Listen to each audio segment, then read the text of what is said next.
Bonjour à tous, je corrige dans cette séquence la partie C de l'exercice 2 du concours supplémentaire de recrutement des professeurs des écoles pour la session 2022.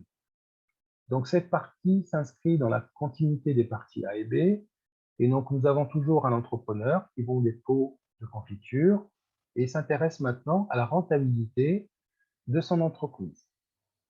Nous avons une courbe qui représente ici la fonction R, et la fonction R modélise la recette en euros, ce qu'il va encaisser quand il vend ses pots, en fonction du nombre de pots vendus. Alors, du coup, ici sur l'axe des abscisses, le nombre de pots vendus, on va le représenter par la variable X. Et sur l'axe des ordonnées, ici, on va lire tout simplement les images ou l'image de X par la fonction R. Donc, on va lire R de X. Et la droite que vous voyez en vert, c'est la courbe de la fonction R. Alors, qu'est-ce qu'on remarque quand on lit ce graphique, quand on observe ce graphique? On remarque d'abord que la représentation graphique de la fonction R est une droite. Donc, on va l'écrire. Donc, la représentation graphique de R, de la fonction R, qui modélise la recette, est une droite. C'est la droite verte qu'on voit ici. Mais ça n'est pas n'importe quelle droite. C'est une droite qui passe en plus par l'origine du repère. Elle passe par ce point de coordonnées 0, 0. Donc, c'est une droite qui passe par l'origine du repère. Eh bien, quand on a une droite qui passe par l'origine du repère, on a forcément à faire une fonction linéaire. Donc, cette fonction, donc R, est une fonction linéaire. Alors, que veut dire une fonction linéaire? Cela veut dire que c'est une fonction qui va s'écrire sous cette forme-là. R de x égale A fois x. On écrira tout simplement R de x égale AX. Alors, le A, ici, doit être évidemment non nul, différent de 0, sinon je vais avoir une fonction nulle. Mais dans le cadre d'une fonction, on va l'appeler souvent, alors plusieurs appellations possibles, alors la pente de la droite, on l'appelle aussi le coefficient directeur. C'est lui qui va fixer la direction de la droite. Quand on a un coefficient directeur positif, nous allons avoir une droite dressée vers le haut, ce qu'on appelle une fonction linéaire croissante. Si j'ai un A négatif, un coefficient directeur négatif, je vais avoir ce type de droite, bien sûr, en passant par l'origine du repère. Donc là, on est dans le cas d'une fonction croissante. Donc là, c'est une question de cours qu'il faudra toujours avoir en tête, parce que c'est souvent demandé, et c'est ce qu'on vous a demandé dans la première question de l'exercice que voici. Quelle est la nature de cette fonction justifiée? Eh bien, la justification, donc d'abord, c'est une fonction linéaire, et la justification est tout simplement cette phrase: la représentation graphique de R est une droite qui passe par l'origine du repère, donc c'est une fonction linéaire. Alors, si elle ne passe pas par l'origine du repère, c'est-à-dire si j'ai une droite qui ne passe pas par l'origine du repère, on l'appelle une fonction affine, qui va s'écrire sous la forme de a fois x plus b différent de 0. Quand b égale à 0, on retombe sur une fonction linéaire. Passons à la question B. À partir du graphique, estimez le prix auquel l'entrepreneur a décidé de vendre un pot de confiture. Alors, on va se baser sur le graphique. Si j'avais ici 1 à la place de 100, j'aurais pu avoir directement une lecture directe, donc un pot vaut tant. Sauf que là, j'ai 100 pots qui valent 500. Ou bien, moi, j'ai choisi 700 qui valent 3500, pardon, 3500 €. Alors, on va d'abord revenir à l'écriture de notre fonction. Donc, on sait que c'est une fonction linéaire. Donc, elle va s'écrire, pardon, R de x égale à x.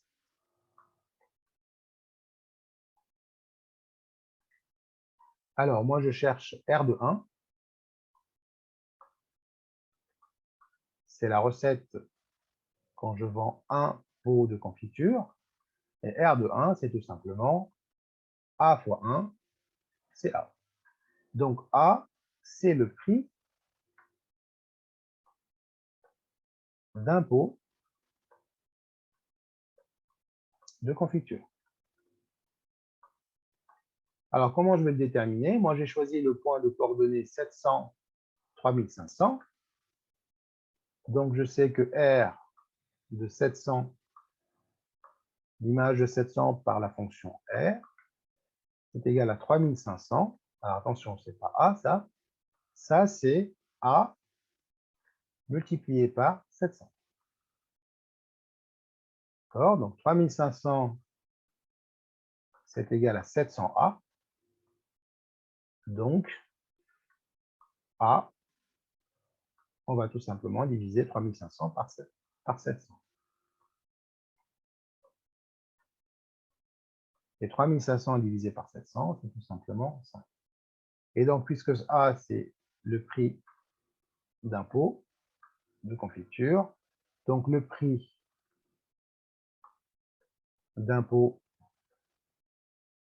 est fixé à 5 €. Donc, alors, moi, j'ai choisi le point de coordonnées 700, 3500, mais j'aurais pu prendre, en effet, 100, 500. Donc, j'ai pris un point facile pour la lecture. Donc, ici, la question était abordable, à mon avis, par la majorité des candidats. Passons maintenant à la question 2. Alors, pour la question 2, on considère que tous les pots fabriqués sont vendus. Il a vendu tous ses pots. Très bien. Les coûts de fabrication sont estimés à 3,25 par pot. Donc, 3,25, le prix de fabrication d'un pot de confiture, auquel on va ajouter une charge mensuelle, donc une charge mensuelle de 500 €. On note X, le nombre de pots vendus, c'est ce qu'on a fait, et F de X, grand F de X, avec grand F, c'est le coût mensuel de production intégrant les coûts de fabrication et les charges fixes, bien sûr. Exprimer grand F de X en fonction de X. Alors, grand F de X modélise, du coup, les coûts de production.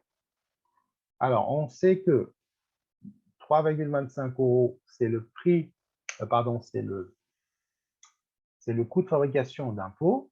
Or, on en a vendu X, donc ça sera 3,25 multiplié par X pots vendus.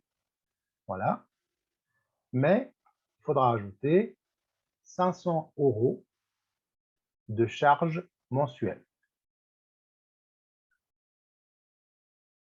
Alors, 500 € de charges mensuelles, puisque la fonction grand F, elle modélise le coût mensuel de production en fonction de X. On sait qu'on a vendu par mois X pots, et chaque pot nous coûte 3,25 € à la production. Donc, ça sera 3,25 fois X pour X pots fabriqués, plus 500 € de charges mensuelles. Passons maintenant à la question B. Dans la question B, on nous demande de reproduire la courbe C, la courbe C de R, et représenter graphiquement dans le même repère la fonction R. Alors, pour reproduire la fonction linéaire, la courbe de la fonction linéaire R, ce n'est pas très compliqué. Il suffit de relier deux points. Donc, on a déjà un point qu'on connaît, c'est le point de coordonnées 0, 0, c'est-à-dire l'origine du repère. Donc, vous avez déjà un point ici, et on peut choisir un point, le même point que j'ai choisi dans la première question, c'est le point de coordonnées 700, 3500. Et donc, vous reliez ces deux points, c'est terminé. Pour la deuxième courbe, c'est-à-dire la courbe de la fonction f, la fonction f, je vous rappelle que c'était grand F de x égale à 3,25 x plus 500. Donc, on a déjà un point facile à repérer, c'est le point de coordonnées 0, 500. Alors, pourquoi 0, 500? Parce que l'image de 0, ça sera, je vais l'écrire ici, f de 0, c'est 3,25 multiplié par 0, et ça c'est 0, plus 500. Donc, il va me rester 500. Donc, du coup, j'ai un point de coordonnées 0, 500. Ce point-là est ici. Donc, abscisse 0, coordonnées 500, vous avez déjà un point. Pour le deuxième point, je peux choisir une image de 400 pour me simplifier les calculs. Il va me donner 3,25 fois 400 plus 500. Et donc ça va me donner 1800. Donc l'image de 400, 1800. Donc on va tomber. Donc voilà 400. Et vous avez directement 800 ici. Donc moi j'ai tracé les droites avec GeoGebra pour gagner du temps. Mais vous, voilà, c'est pas super compliqué. Donc vous laissez apparent vos traits de construction pour vous montrer que vous avez fait ça correctement. Donc, ne jamais effacer les traits. On les met en pointillé pour ne pas surcharger la figure. Et donc, f de 400 égale à 1800. Voilà le deuxième point. Ensuite, vous reliez les deux. Et donc, vous avez votre droite bleue qui est la représentation graphique de la fonction f. Alors, ça, c'est C grand F. Et l'autre, c'est C de grand F. Donc, vous laissez également ce calcul sur votre feuille pour montrer au correcteur comment vous allez procéder pour placer vos points et construire les deux droites. Passons maintenant à la question C. Donc, par lecture graphique, estimez le nombre de pots vendus à partir duquel l'entrepreneur dégage un bénéfice. C'était l'intérêt de représenter les deux représentations graphiques dans un même repère. Donc, en vert ici, j'ai la représentation de la recette. Donc, nous avons la recette en vert, les coûts de production en bleu. Alors, on va prendre 2-3 exemples pour bien comprendre de quoi il s'agit. Par exemple, si l'entrepreneur vend 900 pots. Pour 900 pots vendus, on voit bien que la recette, environ 4500, égale à 4500, puisque c'est 900 fois 5, est bien supérieure au coût de production, 3400 à peu près. Donc la différence des deux nous donne un bénéfice, donc il dégage ici un bénéfice de 4500 moins 3400. C'est la hauteur de ce bâton, de ce segment. Pour 700 pots vendus, il dégage toujours un bénéfice moindre, mais il a toujours un bénéfice. Maintenant, si on se met au point d'intersection. Au point d'intersection, ici, donc, on voit bien les coordonnées de ce point que j'ai déterminé à l'aide de GeoGebra. Donc, en ce point, nous avons une recette. Donc, la recette et le bénéfice sont confondus. Donc, on a une recette d'environ 1428,6 € qui est égale au coût de production. Donc, ici, le bénéfice est nul. Donc, ici, il a un bénéfice égal à 0. Il ne gagne pas d'argent, il n'en perd pas non plus, mais il est à l'équilibre. Alors, pour combien de pots vendus? Pour 285,7. Donc là, c'est le logiciel qui l'a déterminé. Alors nous, visuellement, on peut voir qu'on est à peu près ici. C'est 20 pour une petite graduation, 220, 240, 260, 280. On est entre 280 et 290. Alors on voit qu'à 290, on est bon. Mais à 280, on perd de l'argent. Donc, pour gagner de l'argent, on peut dire ici par lecture graphique, il y a environ 290 avec mon graphique, donc avec l'estimation graphique. Ici, environ, donc on peut dire C'est à partir de 290 pots vendus, il commence à dégager un bénéfice. Donc, je répète un peu ce que je viens de faire. Donc, à l'intersection des deux droites, on est à l'équilibre. Le bénéfice égal à 0.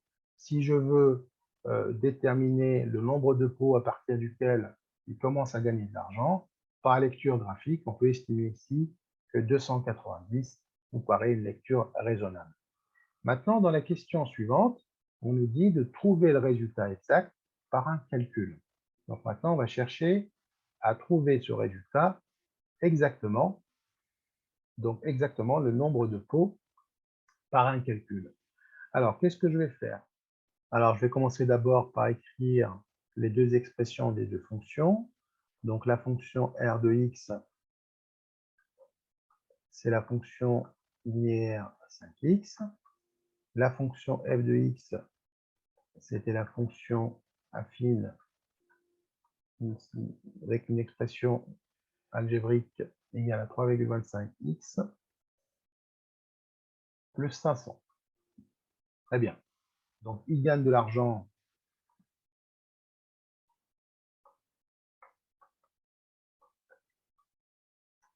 quand R de X, la recette, est supérieure ou égale à 3,25 à F de X. On remplace. Donc, je remplace. Donc, 5x doit être supérieur ou égal à 3,25 x plus 500. Alors maintenant, je suis amené à résoudre cette inéquation. Alors, je vais procéder comme pour les équations. Je vais mettre les x d'un côté et les nombres d'un côté. Donc ça, je vais m'en débarrasser. Donc, ce qui va me donner 5x moins 3,25x supérieur ou égal à 500. Donc 5x moins 3,25x, tout simplement 1,75 x supérieur ou égal à 500. Alors j'aurais pu mettre strictement, puisqu'on voudrait qu'il gagne de l'argent, parce que égal, il ne gagne pas d'argent, juste à l'équilibre. Bon, ça se discute, hein, mais bon. Donc maintenant, je vais diviser par mon coefficient, les positifs. Donc le sens de l'inégalité ne bouge pas. Donc ça sera x supérieur ou égal à 500 divisé par 1,60. Donc le résultat exact, c'est 500 sur 1,75. D'accord? Alors si on passe à une valeur approchée, c'est environ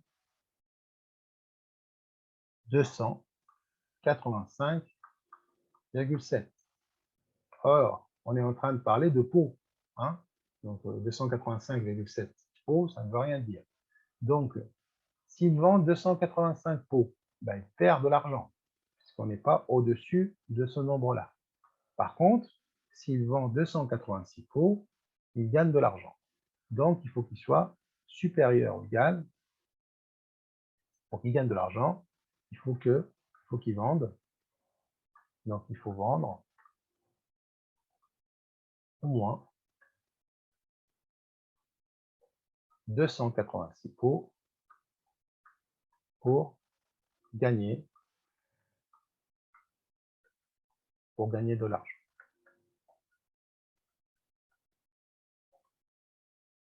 D'accord? Donc, parce que s'il vend 285, il n'est pas supérieur à ce nombre-là, et donc, du coup, il perd de l'argent. X, ça sera inférieur, et du coup, la recette sera inférieure au coût de production. Alors, voyons maintenant si le résultat qu'on a trouvé par le calcul est en accord avec le résultat déterminé graphiquement. Donc, nous, graphiquement, on a trouvé à peu près 290 pots. 290 pots, c'est bien supérieur, encore plus supérieur à 286. Donc, c'est cohérent avec le résultat qu'on a trouvé. Je vais juste rajouter un S ici que j'ai oublié. Voilà, nous arrivons donc à la fin de notre séquence. Merci pour votre attention et à très bientôt pour d'autres corrections.